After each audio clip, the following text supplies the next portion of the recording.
장해찬 평론가님, 기가 찹니다. 왜소한 체구 뭐 그런 건 지금 딱 그런 것보다도 지금 낡은 철조망을 열고 나갔다는 거예요? 그러니까 이게 배수로를 통해서 월북했다고 알려지고 있는데 배수로 하단 부부에 철창이 설치되어 있거든요. 그런데 지금 군의 설명을 들어보면 이 월북한 김 씨가 키가 163cm, 몸무게가 54kg으로 왜소한 체구이기 때문에 그 철창 틈을 비집고 들어갈 여지가 있었다고 말합니다. 아하. 그런데 결과적으로 이 체구는 일반적인 여성의 체구와 비슷하잖아요. 평범한 여성이 마음먹으면 언제든지 그 철창 사이로 나갈 수 있다는 건가? 그게 말이 됩니까 이게 지금? 결국 몸이 얄미워서 넘어갔냐는 또 국회의원의 질의가 이어지자 이 박 의장, 합참 의장은 예라고 대답을 했거든요. 네. 야윈 사람도 못 넘어가게 그러면 장애물을 만들어놨어야죠. 아하. 그 부분에 있어서는 이 군의 답변이 조금 이해하기 어려운 것 같습니다. 네. 여러분이 저 내용만 듣고는 조금 상상하기 힘드시잖아요. 그래서 저희가 개념도를 좀 보여드릴게요. 저 보세요. 철조망 밑에 배수로가 있습니다. 배수로 안에는 어떻게 생겼을까? 배수로를 지나다 보면요. 저 끝에 막다른 곳에 저렇게 보이세요? 왼쪽 원이 있죠?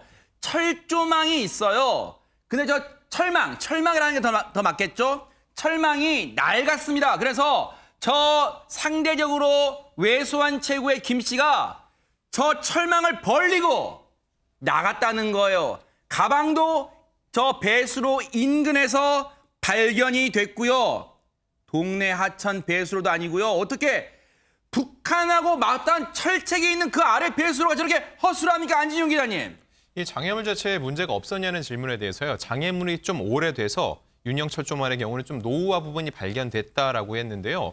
이렇게 노후화 부분이 식별됐다는 건요. 미리 알고선 조치를 했어야 되는 게 맞지 않았나 싶고요. 장애물을 벌리고 나갈 여지를 확인할 때는 장애물을 벌리고 나갈 수 없을 정도로 만들었어야 되는 게 오히려 맞는 대답이 아닌가 싶어요. 저 보세요. 저 왼쪽 하단에 보면 희미하게 저 어두컴컴하지만요. 철망 같은 게 보이시죠? 저 배수로 끝에 바로 저기입니다. 네, 말씀하십시오. 네. 네, 그리고 아침 저녁마다 정밀 점검을 하는데 그날도 현장을 보고 거기서 이상한 점을 느끼지 못할 정도로 장애물에 대한 훼손이 거의 느껴지지 않았다는 건데 이 얘기는요. 아침 저녁에 정밀 점검을 못했다라는 얘기가 아닌가 싶습니다. 네. 그런데요. 거의 1년도 못 된 시점에 한 1년 전쯤에요. 국방부는 이 시설에 대해서 문제가 없다, 노후화되지 않았다 이런 답변을 했었습니다. 관련 얘기 들어보시고 이어가 보도록 하겠습니다. 그러면 철조망이 무너질 수 있다 그러면 북한에서 넘어올 개연성을 인정하는 거니까 그것도 자꾸 부인하는 거 아니냐. 예, 물리적으로 이동을 통해서 내려올 수는 없다라는 것을 저희가 확실하게 말씀드릴 수 있습니다. 감시 장비나 이런 GOP의 철책이나 이거는 완벽하게 돼 있다라는 것을 자신 있게 완벽하게 말씀드리고 돼 있는 게 아니고요. 완벽하게 돼 있다고 확신했던 당시의 국방부 장관입니다. 최재문 교수님, 네. 이거는 그럼 어떻게 봐야 되는 거? 지금 저렇게 허술하게 돼 있는데요. 그러니까요. 제대로 안 해놓은 거죠, 사실은. 그러니까 저 당시에는 아프리카 돼지 열병 때문에 이제 북한에 있었던 멧돼지들이 내려오는 걸 그걸 우려한 거잖아요. 질문한 네. 근데 완벽하게 지킬 수 있다고, 막을 수 있다고 얘기했잖아요. 그런데 이번에 월북한 사람 보면 그 배수로 밑에 있는 철망을 뚫고 간 거 아닙니까? 네. 그럼 완벽하게 안 돼 있는 거잖아요. 그리고 오늘 또 국방부장이 뭐라고 얘기했냐면 북한 방송에서 보도되기 전까지는 월북한 사실 자체도 모르고 있었다는 거예요. 아니, 군이 한 사람이 어쨌든 우리 철조망을 뚫고서 넘어간 거 아닙니까? 뚫었다는 제 표현은 배수로에 있는 철망을 뚫고 넘어간 거 아닙니까? 그것도 발견을 못하고 북한에서 한참 지난 뒤에 보도를 보고서 알게 됐다? 그러면 이 우리 군의 경계 또는 방범 체계 이런 부분이 제대로 돌아가고 있는지 의문이 들 수밖에 없어요. 네. 아니, 한 사람이 북쪽으로 넘어가는 것도 우리가 감시를 못한다고 하면 이런 네. 사례가 또 나타나거나 반대로 북측에서 우리에게 넘어올 때도 그러면 발견 못하고 올 수 있는 가능성이 있지 않겠습니까? 네. 반대의 경우도 북한에서 넘어오는 사람이 그 배수로의 철조망을 뚫고 또 들어오면 네. 그럼 우리는 어떻게 할 겁니까? 이거는 정말 이해할 수 없는 행동이고요. 지금 국방부가 이런 부분에서 사과하고 물론 또 국방부 장관도 그런 부분에 겸허히 받아들이겠다고 얘기했지만 그럼에도 불구하고 이런 경계체가 제대로 되지 않은 부분은 바로잡지 않으면 네. 앞으로도 이 문제가 계속 발생할 수밖에 없는 위험성이 있다는 겁니다. 네. 앞서 박한기 합참의장이 오늘 국방위 전체회의에서 답변했던 것은 신원식 미래통합당 의원의 질의에서 답변한 겁니다. 그런데 저희가 민주당 의원으로 자목이 잘못 나간 점을 사과드리고 시청자 여러분의 양해를 좀 부탁을 드리겠습니다. 그런데 장해찬 평론가님, 사실 이번 월북은 경찰이 초동대응만 잘했어도 막을 수 있지 않았냐 이런 지적이 계속해서 나옵니다. 제가 봤을 때 경계 실패의 책임이 군에 있다면 늑장 대응의 책임은 경찰에게 있는 것 같습니다. 아하. 사실 이 김 씨 같은 경우는 지난 6월에 성폭행 범죄를 저질렀던 혐의로 신고가 접수되어서 수사가 진행 중인 사람이었어요. 그러니까 수사를 받고 있었겠죠. 네. 그러면서 7월 4일에 이 피해자에게서 김 씨의 DNA가 검출됐기 때문에 사실상 이 수사의 급물살을 타고 있던 상황입니다. 아하. 그럼 본인은 아무래도 압박을 많이 느끼지 않겠습니까? 그러겠네요. 주변 사람들이 이 김 씨가 압박을 느껴서 월북하지 모른다는 걸 다 알고 있었어요. 그래서 지난 18일에 이 지인들이 탈북 가능성이 있다고 4차례나 신고를 했다고 하고요. 19일에도 이 김 씨의 탈북 가능성에 대해서 제보가 들어갔습니다. 네. 하지만 경찰은 이 김 씨가 실질적으로 월북을 하고 난 다음인 20일이 되어서야 뒤늦게 출국 금지 조치를 내리고 구속영장을 신청했고요. 24일에 또 뒤늦게 수사에 착수했는데 결과적으로는 26일에 이 북한 방송의 발표를 보고 나서야 이 사실을 파악하지 않았습니까? 사실 탈북자 같은 경우 이런 중대 범죄에 연루되어서 수사를 받게 되면 월북을 할지 모른다. 제가 앞서 탈북이라 표현을 했지만 재월북을 할지 모른다는 가능성에 대해서 염두를 둬야 되고 지인들이 신고까지 했다면 조금 더 면밀하게 그러한 부분을 조사하고 경찰이 이 신원 확보에 나섰어야 됐는데 그러지 못했다는 점이 이 같은 사태를 초래한 중요한 원인 중 하나인 것 같습니다. 이건 아무리 봐도 총체적 난국이에요. 다 여러 가지 복합적으로 작용했습니다. 그런데요. 자, 앞서 보세요. 배수로에 있는 철망은 그 장애물은 어떻게든 넘었다 쳐요. 그런데 넘게 되면 강이 나옵니다. 강의 거리가요. 4km 정도, 북한까지 직선 거리가 한 4km 정도 된다고 쳐요. 그런데 그 4km 되는 그 거리를 헤엄쳐가는 동안 왜 아무도 눈치채지 못했을까요? 그 관련 얘기 들어보시고 이어가 보도록 하겠습니다. 그 지역은 밀물과 썰물이 이 교차하는 시간에 따라서 이 물 높이가 수시로 변화하는 지역의 특성을 가지고 있습니다. 그런데 그 시간대가 만조 시기가 이루어지면서 여러 가지 부유물이 같이 떠올라오던 시기라 이 재월북을 시도한 인원이 아마 모르긴 몰라도 확인되지는 않았습니다만은 구명조끼 등을 착용하고 물속으로 잠수해서 머리만 내놓고 갔을 개연성에 무게중심을 두고 있고 그랬을 때 다른 부유물과 혼재되는 상황 속에서 저희가 지금 입수된 몇 가지 화면을 보아도 참 식별하기는 대단히 어려운 점이 있었다는 현재까지의 상황을 보고 이게요. 시청자 여러분과 국민 입장에서 보면요. 황당한 답변입니다. 합참의장이라는 분이 이런 얘기를 하고 있어요. 구명조끼를 입고 머리만 위에 수면에 내놓고 둥둥 떠오기 때문에 다른 부유물과 식별이 어려우니까 걸러내질 못했다. 이인철 변호사, 이걸 국민한테 들으랍니다. 이 내용을. 그럼 만약에 한밤중에 북한 특수부대원들이 그렇게 만약에 침투하면 어떡할 겁니까? 발견 못한다는 의미잖아요. 와. 그래서 지금 뭐 다행히 이 군 감시 장비에는 잡혔거든요. 근데 아무리 감시 장비에는 잡히면 뭐합니까? 그거를 또 관리하는 사람이 그거를 잡아내지 못하면 식별을 해야죠, 식별을. 아무 소용이 없잖아요. 네. 그래서 군의 이제 그 경계 좀 의식이 조금 해이해지지 않나 이런 좀 우려가 되고요. 네. 옛말에 이런 말 있잖아요. 소 잃고 외악한 고친다. 지금 탈북자, 월북자를 잃었어요. 지금이라도 철조망을 좀 튼튼히 고쳐가지고 다시는 이러한 일이 발생하지 않아야 되겠습니다. 나라를 들쑤셔놓고 지금 월북한 김 씨, 지금 북한에 들어간 이후에 혹시 소식 들어온 게 있습니까? 양진민 변호사님. 네, 북한 내부 소식통이 한 언론을 통해서 이제 이야기를 한 건데요. 이 사람 같은 경우에 개성 지인의 집에 좀 머물렀다라고 해요. 그래서 잠시 머물렀다가 본인이 자수를 했다라고 지금 알려지고 있고요. 이후에 이제 개성시 보위부가 즉시 체포를 했다라고 합니다. 네. 그 다음에 이제 그 국가보위성의 사안을 보고해서 결국에 김정은 국무위원장에게 전달이 됐다라고 하고요. 일단 체포를 한 다음에 뭐 병원을 통해서 혈액 검사라든지 뭐 여러 가지 엑스레이 촬영도 하고 그런 검사를 진행했다라고 합니다. 그리고 네. 지금 현재 상황은 개성시 보위부의 수사 조사실이 이 따로 딸린 그 독방에 격리된 상태로 있고요. 지금 1차적인 조사를 받고 있는 상황이라고 합니다. 그러겠죠. 우리 같은 경우도 귀순하거나 탈북민에 대해서도 우리의 합동 신문기관이 조사를 하니까 아마 그런 절차를 밟을 것 같아요. 근데 저 개성에 있는 지인집에 머물렀다는 게 일단은 정황상 신빙성은 커 보여요. 왜냐하면 강화에서 택시로 내려서 새벽을 틈타 넘어간 게 지난 18일입니다. 그런데 19일 날 지금 북한은 입국했다고 발표를 했어요. 조선중앙TV가요. 그러니까 18일 날 넘어가서 지인 집에 하루 정도 머무른 게 아닌가 이런 추정은 해볼 수 있을 것 같아요. 그런데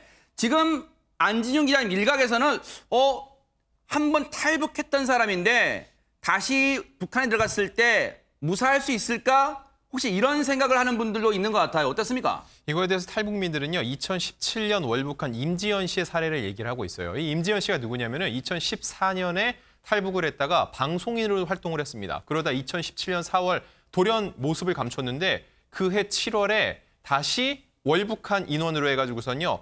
대남 비방 발언, 그렇죠. 대남 비방 발언을 하는 인물로 이렇게 소개가 됐거든요. 마찬가지로 이 김 씨 역시 이 임지연 씨 월북 때와 같은 상황이 벌어질 거라고 얘기를 했어요. 이 탈북자들의 말을 종합을 해보면은요.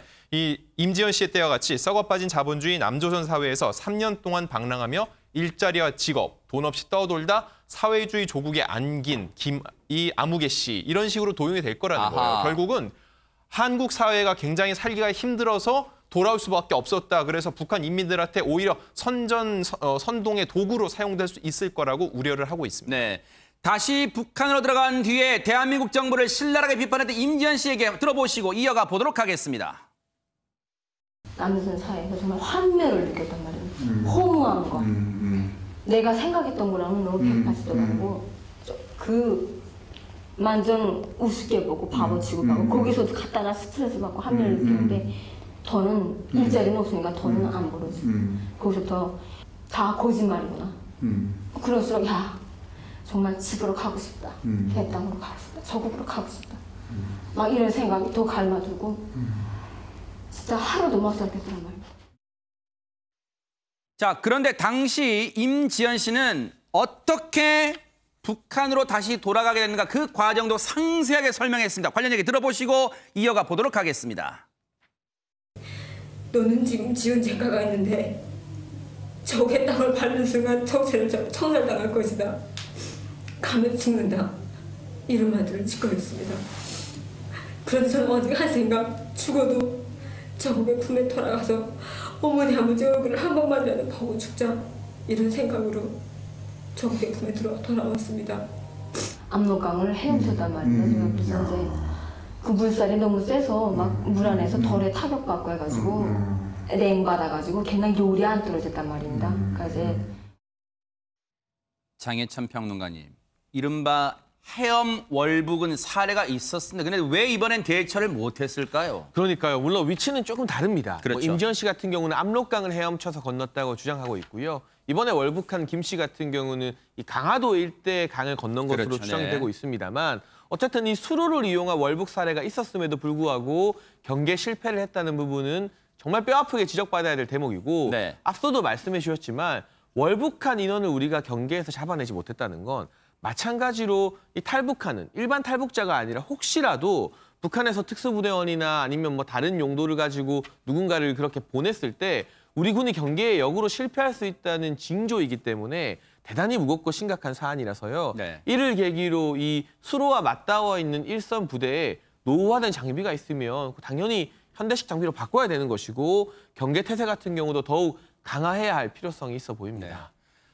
대한민국 땅에서 추악한 범죄를 저지른 혐의를 받는 사람이 월북해가지고 혹시 대한민국 정부를 신랄하게 비판하는 선전 도구로 이용이 될지 똑똑히 지켜보도록 하겠습니다. 오늘 이 소식이 알려지면서 많은 분들이 깜짝 놀라셨을 것 같습니다. 장혜찬 평론가님. 네, 지금 이제 사진이 나올 텐데요. 보기만 해도 좀 소름이 돋는 사진입니다. 왜냐하면 고속도로 한 복판에 보시는 것처럼 2.5톤의 거대한 화물차가 잔해물과 함께 서 있는 장면이죠. 구조대원들이 그 안에서 누군가를 또 구해내고 있습니다. 이게 지난 27일 저녁 8시 36분쯤에 부산 금정구 경부고속도로 상행선에서 2.5톤 화물차가 역주행 후 승용차와 충돌하는 사고를 내고 그 직후 이제 구조되고 있는 장면인데요. 승용차 본닛이라고 하죠. 앞부분이 종잇장처럼 구겨졌다고 하고요. 2.5톤 화물차도 일부 파손된 이러한 장면, 정말 큰 교통사고가 난 장면을 지금 사진으로 보고 계십니다. 네. 그런데 지금 화물차 아랫부분, 화물차가 차체가 상대적으로 높잖아요. 화물차 범퍼 쪽 아랫부분이 심하게 훼손돼 있다. 그럼 상대적으로 승용차든 SUV든 그쪽은 원래 정주행하던 차량은 상당히 보세요. 지금 트럭이 이 정도입니다. 승용차에 타고 있던 분들 안전도 걱정됩니다. 어떻게 됐습니까? 안진용 기자님. 일단 네 가족 모두 경상 정도로 현재까지 알려졌는데 중요한 건요. 천만다행이네. 네. 이 차량에는요. 방송인 박지윤 씨와 남편인 아나운서 최동석 씨 그리고 어허. 두 자녀 총 4명이 타고 있었습니다. 어허. 이 일가족은요. 부산에서 휴가를 보내고 서울로 올라오던 길에 사고를 당한 건데요. 세상에. 이 사고 몇 시간 전에요. 두 사람이 사회관계망 서비스에 부산에서 휴가를 보낸 사진까지 게시했거든요. 그래서 대중이 이번 사건을 통해 받는 충격은 더욱더 클 수밖에 없었습니다. 세상에 역주행하던 화물차와 정면 충돌했는데 양재민 변호사님.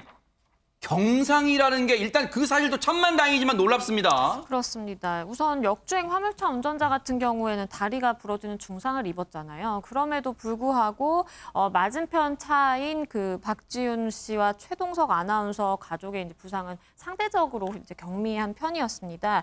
일가족 4명 구조 장면이네요. 네. 그렇습니다. 이 일가족 4명 모두 이제 뭐 크고 작은 통증을 호소를 했는데 박지윤 씨 같은 경우에는 뭐 오른쪽 손에 통증을 호소를 했고요. 그리고 네. 최동석 아나운서 같은 경우에는 이제 경추 통증을 호소했습니다. 그리고 네. 어린 그 자녀들, 딸과 아들이 이제 함께 타고 있었는데 뭐 발가락이나 가슴 통증을 호소하고 있다라고 해요. 그래서 네. 일단은 모두 부산 인근 병원에서 급하니까 일단 응급처치를 받고 퇴원해서 서울로 이동을 한 상황이라고 하고요. 박지윤 씨 가족은 서울에서 정확한 이제 치료를 받을 예정이라고 합니다. 천만다행이에요. 아이들까지 타고 있네요, 세상에. 근데 이인철 변호사님, 저 화물차 운전자는 고속도로에서 어쩌다 역주행 사고를 내게 된 걸까요?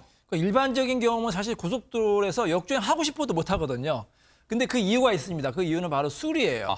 이 사람이 운전자가 혈중 알코올 농도 면허 취소 수준의 지금 음주운전을 한 거거든요. 네. 그래서 아마 제 생각이 이렇습니다. 고속도로에 딱 들어서다가 이게 고속도로인지 아닌지 본인이 이제 생각을 못 하는 거예요. 아하. 착각을 해서 잘못 들었거나 해서 딱 유턴을 해가지고 이제 역주행을 한 것으로 생각이 됩니다. 네.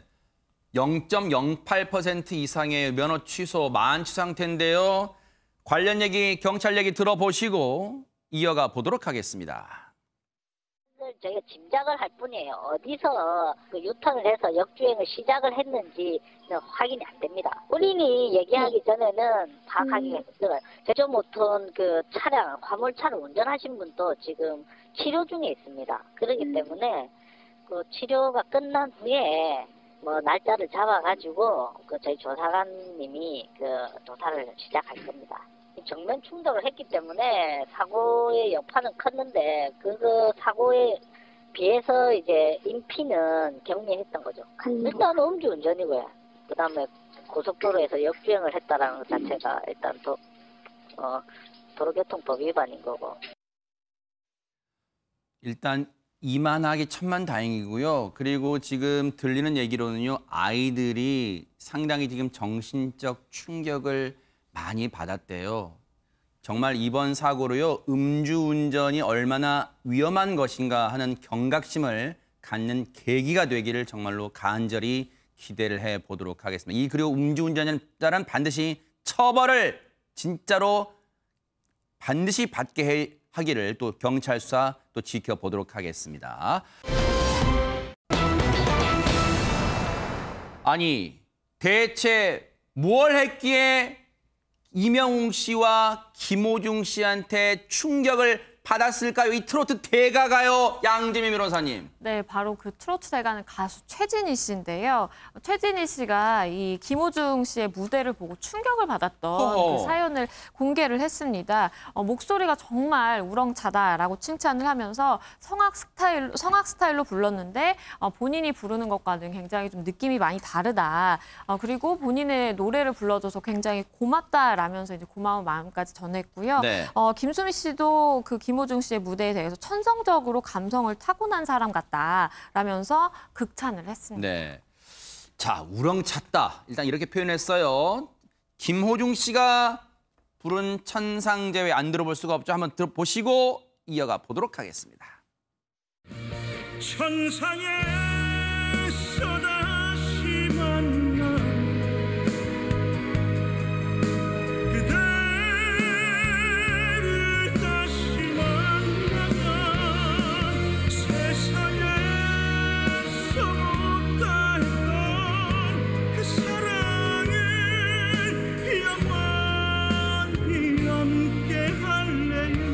아주 섬세하고 그 약간 성악 클래식 창법이 들어가 있어가지고 시원하기도 하면서 노래가 좀 다른 느낌이었어요. 저하고는 훨씬 더 생동감이 느껴지고 훨씬 더 이렇게 교감할 수 있는 그런 느낌이 있어서 아마 저뿐만 아니라 그러시는 모든 팬들께서도 많이 정말 노래 잘한다 이런 걸 느끼셨을 것 같아서 좋았어요.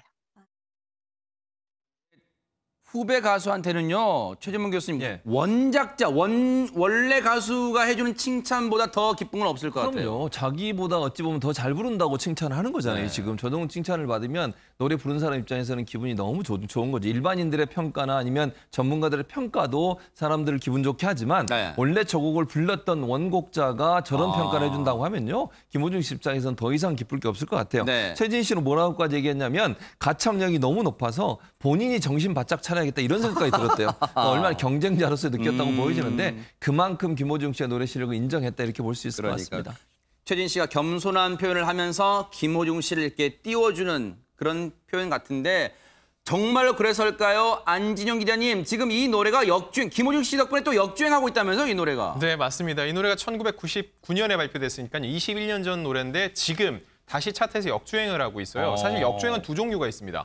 원래는 원곡이 별로 인기가 없었는데 뒤늦게 인기를 얻은 경우가 있고 원곡도 인기가 있는데 또다시 인기를 얻는 경우가 있거든요. 이번 사례는 후자예요. 원래도 이 노래가 최진 씨가 불렀을 때 인기가 많았거든요. 그랬죠. 그래서 잘못 부르면은 원곡 훼손이란 말이 나오는데 이 원곡자까지 나서서 이 노래를 극찬하고 있기 때문에 이 김호중 씨의 팬들뿐만 아니라 원래 이 노래를 알고 있던 분들도 도대체 얼마나 잘 불렀어 하고선 재차 찾아 듣고 있습니다. 네. 그러면서 사실은요, 시청자분들이 그러실 거예요. 천상재회 말고도 최진 씨한테는 히트곡 많아요. 막 그럴 것 같아요. 이 1983년 드라마 주제곡 그대는 나의 인생 이 노래를 통해서 스타덤에 올랐는데 맞아요. 이후에도 뭐 사랑의 미로, 천상재회, 꼬마 인형 등 많은 노래들이 국민 가수로 불릴 만큼 최진 씨에게 많은 사랑을 받게 만들었는데요. 네. 최진 씨 본인이 직접 이런 얘기를 했습니다. 예전에는 레코드 가게가 많았잖아요. 네. 특히 번화가 가면 레코드 가게가 많고 길보드 차트에서 길거리에서 노래 많이 맞아요. 틀어놓는데 자신의 노래 이런 사랑의 미로나 그대는 나의 인생을 듣지 않고서는 그 길거리를 온전히 지나갈 수 없을 정도로 인기가 많았다라고 얘기를 했습니다. 네. 장혜찬 평론가님, 최진 씨한테는 또 영예로운 타이틀도 있다면서요? 뭡니까? 네, 다름 아니라 국내 최다 방북 가수입니다. 야, 그래요? 그러니까 북한에 제일 많이 간 가수로 손꼽히는 건데 우선 1999년도에 평화친선음악회에 참석하기 위해서 북한을 찾았고요. 네. 2002년에는 MBC 평양 특별공연, 2005년에는 KBS 열린음악회, 그리고 2018년 최근이죠. 네. 이 평양 공연에 남측 예술단으로 참석해서 노래를 불렀다고 하는데 사실 사랑의 미로라는 히트곡이 우리나라에서도 엄청난 히트를 기록했지만 북한에서 가장 유명한 호텔 하면 저희도 고려호텔 이름 많이 들어봤잖아요. 네네. 우리 뭐 남측의 예술단이나 스포츠 선수들이 북한 가면 고려호텔에 묵는다. 맞아요. 이런 소식 많이 들어봤는데 네네. 고려호텔에서 청소를 하는 아주머니들도 이 사랑의 미로를 흥얼거릴 정도였다고 대박 사건이세요. 하니까 네. 이분이 최다 방북 가수가 되는 것도 이상한 일은 아닌 거죠. 야, 북한의 저 일반 주민들도 이 노래를 알 정도다. 사랑의 미로. 정말로 대단한 것 같은데 평양을 가장 많이 찾은 가수 관련 얘기 안 들어볼 수가 없죠. 듣고 이어가 보도록 하겠습니다. 정말 자기네 가요처럼 듣고 훨씬 더 많이 사랑의 미로를 더 많이 알고 계셨던 것 같아요. 많이 환영도 많이 받았고 그래서 그런 순간들이 정말 잊지 못해요.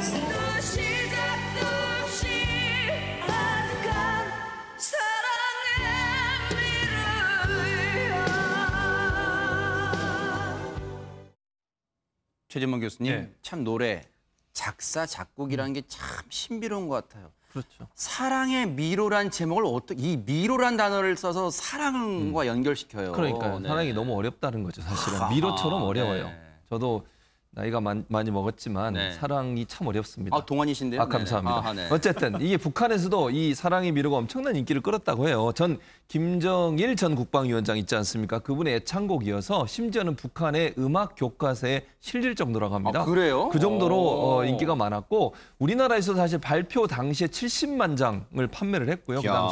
그 당시에는 뭐 해적판도 많았으니까 70만 장이면 훨씬 더 많이 나간 거예요. 정판이 사실은. 70만 장이면 대단한 거네요, 진짜. 네. 그리고 수십 년 동안 국민가요로 큰 사랑을 받았는데 북한에서 이런 일화가 있습니다. 김정일 전 국방위원장이 이제 간부들을 모아놓고 회식을 했나 봐요. 네. 회식을 했는데 그 당시에 연형묵 전 총리 기억나시죠? 네. 그분한테 노래를 하라고 시켰대요. 꿀테 안경 쓴. 예, 네. 그랬더니 이분이 사랑의 묘를 부른 거예요. 그래서 김정일 당시 국방위원장이 너무 좋아해서 총애를 했다 이런 말까지 생길 정도로 그 정도로 북한에서는 사랑의 미로가 대중적 인기를 누렸던 곡이다 이렇게 말씀드릴 수 있습니다. 네. 자, 그런데요. 사실 세월이 그만큼 많이 지났었는데 이 노래를요. 이거 다 옛날 얘기예요. 이 노래를 지금 이분이 불러서 또 난리가 났답니다. 안진용 기자님. 누굽니까? 네, 트로트 열풍이지만 그 안에서도 대세 중에 대세. 이명웅 씨가 사랑의 미로를 다시 불렀습니다. 이걸 듣고 최진 씨가 어떤 평을 했냐면요. 물론 노래들은 다 잘하지만은 이명웅이 느낌 있게 살아있게 노래를 불러줘서 너무너무 좋다라고 얘기했어요. 앞서 그 김호중 씨의 천상제의를 듣고서는요. 정신 바짝 차려야겠다고 얘기를 하셨잖아요. 이제 정신을 너무 바짝 차려서 잠이 안 오시나 봐요. 이명웅 씨 노래를 듣고는 잠을 못 잤다. 계속 생각이 났다. 사람 녹이더라 하면서 그야말로 극찬을 했습니다. 우리 제작진은 어떻게 이런 사진을 딱딱 맞게 이렇게 잘 찾아낼까요? 딱 보세요. 최진희 씨가 진짜 이명웅 씨한테 하는 하트를 그리는 것 같다는 생각도 듭니다. 이명웅 씨 버전의 사랑의 미로 듣고 이어가 보도록 하겠습니다. 사랑을 오는 가슴은 진실한 나의 울지요 그대 작은 가슴에 심어준 사랑이여 상처를 주지 마 영원히 끝도 시작도 없이 아득한 사랑의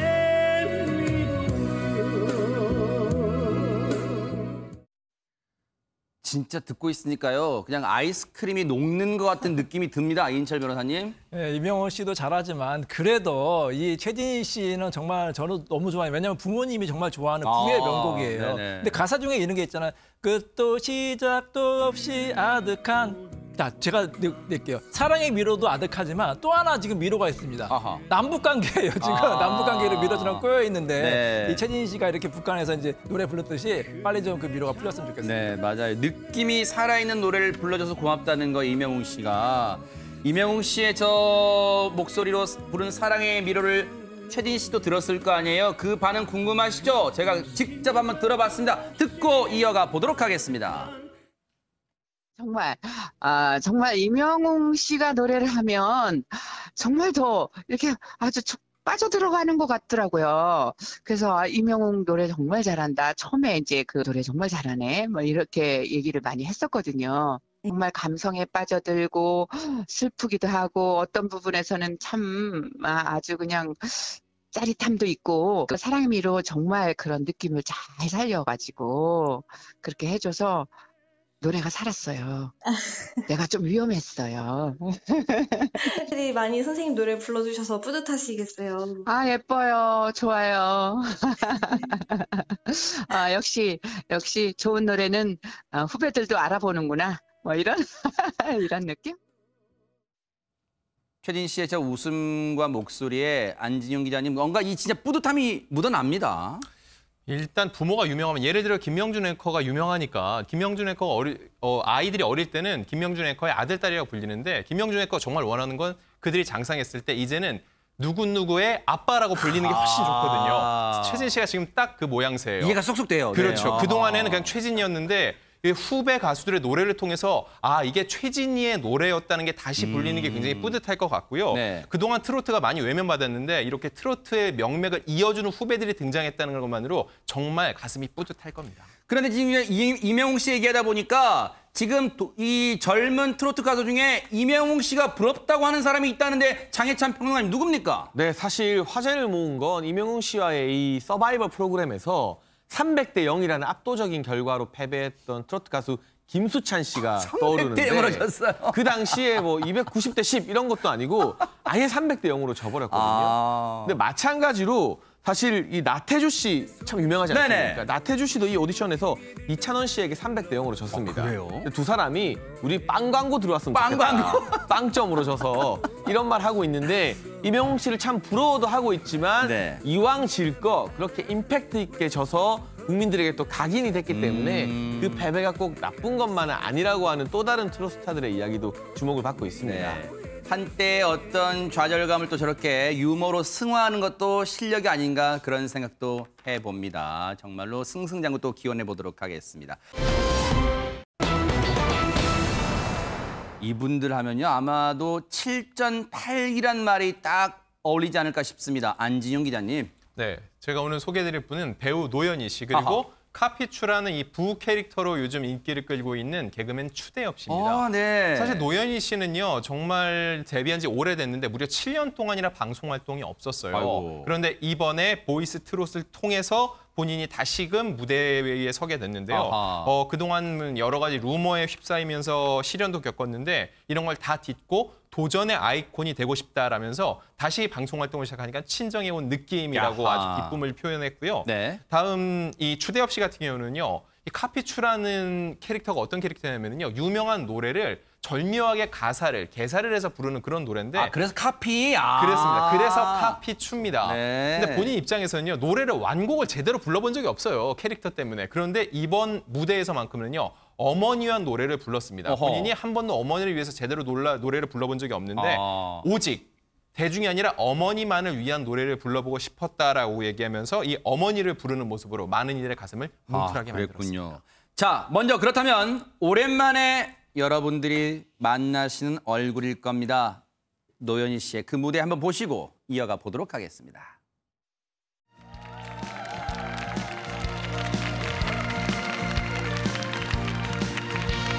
보기만 하여도 흘러 생각만 하여도 흘러 수줍은 여러 사람 그는 첫사랑을 몰라주세요.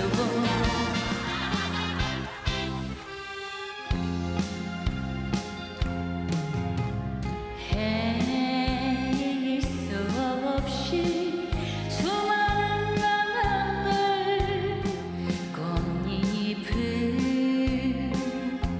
빨갛게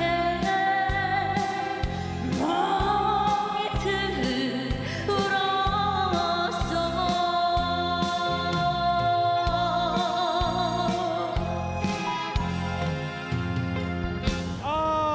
8개의 크라운을 받으셨습니다.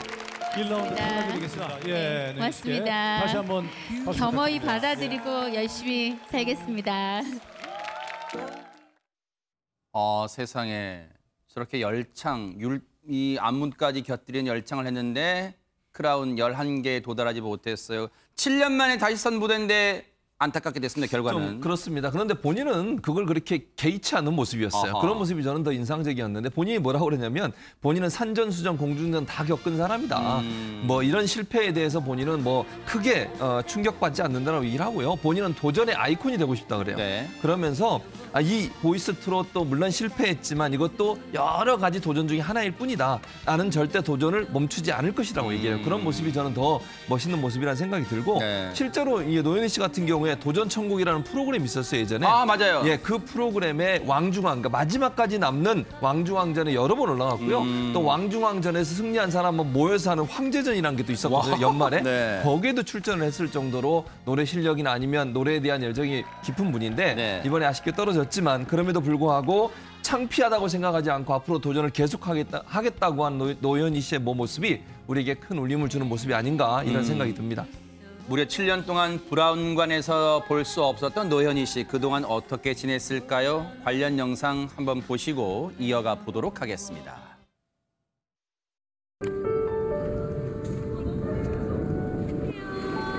대한민국 영국 화이팅입니다.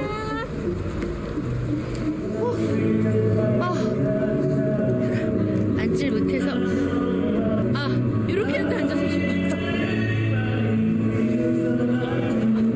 저희는 일 없으면 실 저는 쉴 수가 없는 상황이고, 예, 이렇게라도 뭐든 해야죠. 양지민 변호사님, 저와 여러분들이 본 게 레알입니까? 진짜 인형탈 쓰고 전단지 나누는 알바를 한 거예요? 네, 그렇습니다. 노현희 씨가 사실은 뭐 성형이라든지 이혼이라든지 굉장히 많은 루머에 시달려서 방송 활동을 중단한 적이 또 있었어요. 그래서 그 기간 동안에 뭐 연극 무대에 직접 이제 서거나 아니면 본인이 직접 극단을 설립을 해서 뭐 연극 제작도 하고 이런 일을 또 열심히 하셨거든요. 근데 코로나 사태가 이제 터지게 되면서 연극을 보러 오는 관객 수가 현저하게 줄어든 거예요. 그러다 보니까 뭔가 일자리를 잃은 그 실업자 같이 비슷한 상황이 되고, 그래서 저렇게 직접 인형탈을 쓰고 홍보에 열을 올리면서 아르바이트를 하는 모습을 저렇게 방송에서 공개를 하기도 했는데요. 노현희 씨가 굉장히 사실 인기 있는 그 대추나무 사랑 걸렸네라는 그 드라마로 데뷔를 해서 굉장히 승승장구하셨던 분인데, 갑자기 또 이제 여러 가지 이제 굴곡진 일들이 생기게 되면서 저렇게 이제 아르바이트하는 모습까지 공개하게 됐습니다. 노현희 씨가 그동안 수년간 시청자 여러분 곁을 떠나 있었던 그 이유 한번 들어보시고 이어가 보도록 하겠습니다. 그래도 왕성하게 활동을 하다가 갑자기 그러니까 저한테 악성 루머 같은 그런 것들이 어떤 뭐 저의 변한 모습이라던가 아니면은 이혼 뭐 이런 걸로만 자꾸 검색어에 오르고 꼬리표처럼 계속 저를 이렇게 따라다니면서 힘들게 하다 보니까 대중 앞에 나서기가 좀 두려웠던 거예요. 그냥 누가 저를 쳐다보는 게 싫었어요. 노현이를 알아보는 게 싫었어요. 옷 장사도 해봤고 음식 장사도 해보고 다 해봤어요. 근데 장혜찬 평론가님, 성형이나 이혼이 무슨 죄를 지은 게 아닌데도 본인은 얼마나 진짜 속상했겠어요. 그러니까요. 전혀 문제가 되는 게 사실은 아닌데, 이게 시대가 그 과거 시대에는 지금과 불과 한 10년 정도밖에 차이가 안 난다 하더라도 저 연예인들이 활동하기 힘든 시대였겠구나라는 생각도 들고요. 처음에는 이 성형수술 때문에 이혼을 했다는 루머가 있었습니다. 하지만 전혀 사실이 아니라고 스스로 밝히고 있고, 그 이전에 본인이 배운 데 들어오는 배역이 좀 이상한 배역만 많이 들어왔다고 해요. 노현희 씨가 생각하기에는.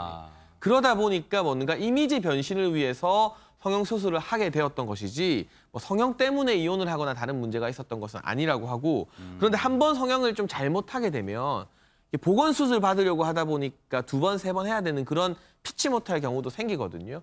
노현희 씨도 마찬가지로 성형수술 실패로 이제 코로 숨을 쉬기 좀 어려운 그런 상태가 되자 보건수술을 또 받게 되면서 본의 아니게 성형수술을 많이 받는 것이다라는 그런 루머까지 겹치게 되면서 참 이 사회로부터 따가운 시선 때문에 대중의 눈길을 피해서 좀 은둔하는 생활을 할 수밖에 없었다고 고백하고 있습니다.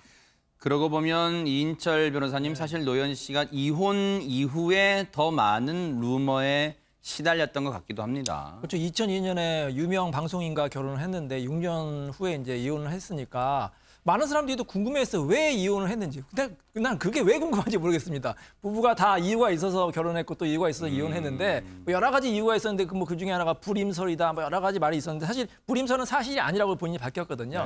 근데 두 사람 다 지금은 이제 이혼의 아픔을 극복하고 씩씩하게 잘 극복하고 있거든요. 응원을 좀 보내주고 싶습니다. 그러니까요. 뭐 우리가 흔히 시간이 약이란 말을 우리는 그냥 합니다. 근데 본인은 얼마나 그 시간 동안 힘들었을 거예요. 그런데 이제는 담담하게 털어놓는 노현희 씨 얘기 한번 들어보시고 이어가 보도록 하겠습니다. 열애설이 터져서 갑자기 신문에 막 대문짝만하게 막 그때 당시에 막 이슈가 되고, 그래서 많은 사람들이 또 축복을 해주시고, 그래서 열애설 터지면 결혼해야 되나 보다. 그때만 해도 참 순진했던 것 같아요. 번듯한 사위를 이렇게 맞이하게 하는 게 제가 효도하는 거라고 생각을 하고 좀 길게 보지를 못했어요. 좀 어리석었던 것 같아요. 저희 아빠께서 인생 마라톤이다. 지금 잠깐 부끄럽고 힘들고 이건 순간이다. 길게 봐라. 사실 노현희 씨한테는 이 성형, 이혼이란 이런 말도 안 되는 꼬리표보다는 배우, 열정, 노력 이런 수식어가 더 어울리는 것 같습니다. 네, 그렇습니다. 사실은 7년 동안 방송 활동을 안 했다고 본인이 얘기하잖아요. 그 사이에 뭘 했냐? 본인이 극단을 만들었어요. 배우라는 극단을 만들어서 그 극단을 6년 동안 작품 활동을 계속 해왔다고 합니다. 남이 보든 보지 않든 알아주든 알아주지 않든 본인의 일을 계속 해왔고요.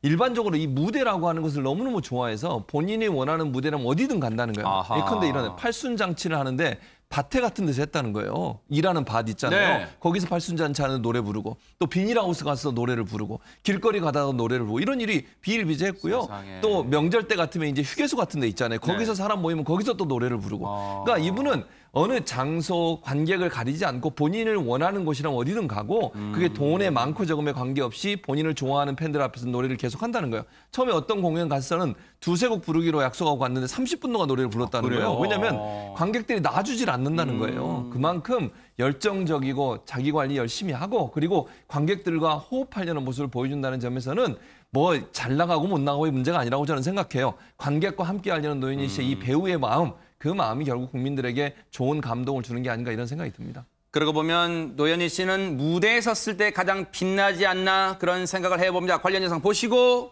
이어가 보도록 하겠습니다.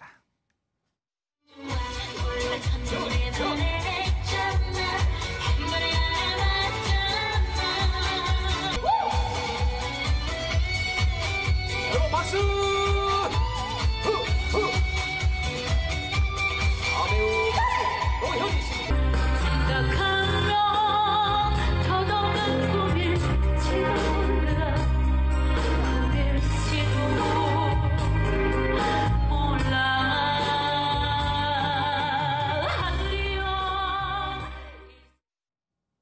노현희 씨 1라운드 탈락이 노현희 씨의 배우의 그 열정을 꺾을 수는 없다고 뉴스파이터는 믿고 끝까지 응원하도록 하겠습니다. 자, 다음에 만나볼 이 7전 8기의 주인공은 누굴까요? 안진영 기자님. 네, 카피추로 활동 중인 추대엽 씨입니다. 사실 요즘 워낙 카피추만 찾기 때문에 추대엽으로 모습으로 이렇게 무대에 선 건 오랜만이라고 하는데요. 그 이유는 바로 어머니 때문이었습니다. 어머니가 12년 전 갑자기 혼자가 되셨는데 사실 어머니가 그동안 여성으로, 여자로서 사신 적이 별로 없다고 하는 거예요. 그래서 그동안 어머니를 속상하게 만들어드린 거에 대한 작은 보답이라고 생각하고 오로지 어머니를 위한 노래를 부르고 싶었다고 하는데 심사위원으로 나선 진성 씨의 이 감상평이 굉장히 인상적입니다. 이 노래를 완벽하게 소화하는 분이 많지 않은데 이 가수가 아닌 개그맨이 이렇게 하셔서 깜짝 놀랐다고 얘기를 했고요. 사실 노래를 부를 때 가창력과 기교도 중요하지만 그 노래의 진정성을 담아서 부르는 게 굉장히 중요한데 그거를 진성 씨가 느꼈다고 합니다. 하지만 안타깝게도 이 열창에도 불구하고 아홉 개의 크라운을 받아서 다음 라운드로 진출하지는 못했습니다. 여러분 희한합니다. 어머니란 단어는요. 여러분 어머니 발음해 보세요. 그냥 어머니 글자만 얘기해도 그냥 눈물이 왈칵 쏟아질 것 같아요. 그런 참 희한한 단어입니다. 그 어머니를 불렀답니다. 관련 영상 보시고 이어가 보도록 하겠습니다.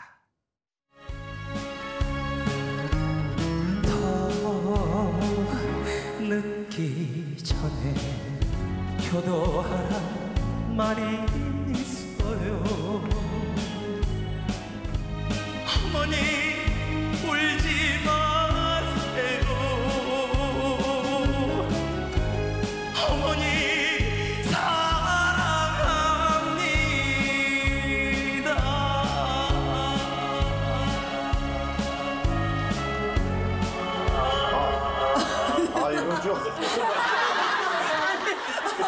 마지막에 끝이 약간 이상했어. 좀 짧게 하지.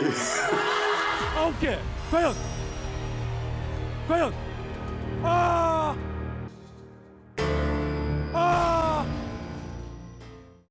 네, 안타깝게 2개가 모자랐어요. 그런데 이런 생각하실 거예요. 장혜찬 평론가님.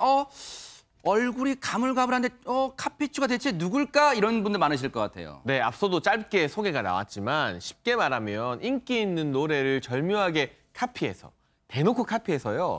약간 재밌게 부르는 그런 캐릭터 카피추로 유명한데 네. 처음에는 이 방송인 유병재 씨의 개인 채널에 게스트로 등장했던 게 바로 이 카피추 캐릭터입니다. 그런데 이 카피추에 대한 반응이 너무 좋자 본인의 이제 독립 채널을 만들게 되는데 2달 만에 구독자가 34만 명이 됐다고 하거든요. 엄청난 수치라고 할 수 있고요. 카피추 캐릭터 만든 이후로 받은 광고 제의만 80개라고 하니까 추대엽 씨 같은 경우는 카피추라는 인생 캐릭터를 만나서 인생이 완전히 뒤바뀐 인생 역전을 한 케이스라고 할 수 있겠습니다. 개그맨 추대엽 씨의 인생을 바꾼 그 영상 한번 보시고 이어가 보도록 하겠습니다. 저 뭐 그냥 산속에서 뭐 그냥 이것저것 그냥 심어가지고 캐먹고 이렇게 한 50년 살았네요. 산속에서 사는 산남자. 네, 산남자입니다. 안녕하세요. 생소할 거예요. 왜냐면 나는 산에서 그냥 심심해가지고. 그렇죠. 그때마다 이렇게 음악을 이제 만드셨으니까. 그게 그렇게 좋더라고. 저희 좀 채널의 음원으로 좀 사용을 해도 될지. 마음대로 쓰세요. 알겠습니다. 나 혼자 그냥 재미 삼아서 한두 개 하는 거니까 마음대로 쓰시면 좋지. 해주시고. 검사나 그런 사람도 들어오나요? 14기 조범석입니다. 아니. 어머 나이스 이러실 거라면 난 정말 울어버릴래. 어머 나이스 언제 봤다고 나한테 반말을 해요. 무조건이란 노래가 있던데요. 예, 있어요. 제 노래는 유조건입니다. 내가 필요할 땐 어디 갔었어? 낮에는 알바, 밤에는 잠수 탔었어. 당신을 향한 나의 사랑은 딱 여기까지야. 헤이, 태평양을 건너 대서양을 건너 인도 여자 만날 거야. 사실은 더 재밌는 영상도 많습니다만 어쨌든 부캐로 카피추 맨날 또 피카츄랑 헷갈려요. 카피추로 이 빛을 보고 있는 이 추대엽 씨도 앞으로 물론 1라운드 탈락했지만요. 그리고 자신이 원하는 분야에서 또 승승장구하는 모습 뉴스파이터가 또 기원해 보도록 하겠습니다. 응원하겠습니다.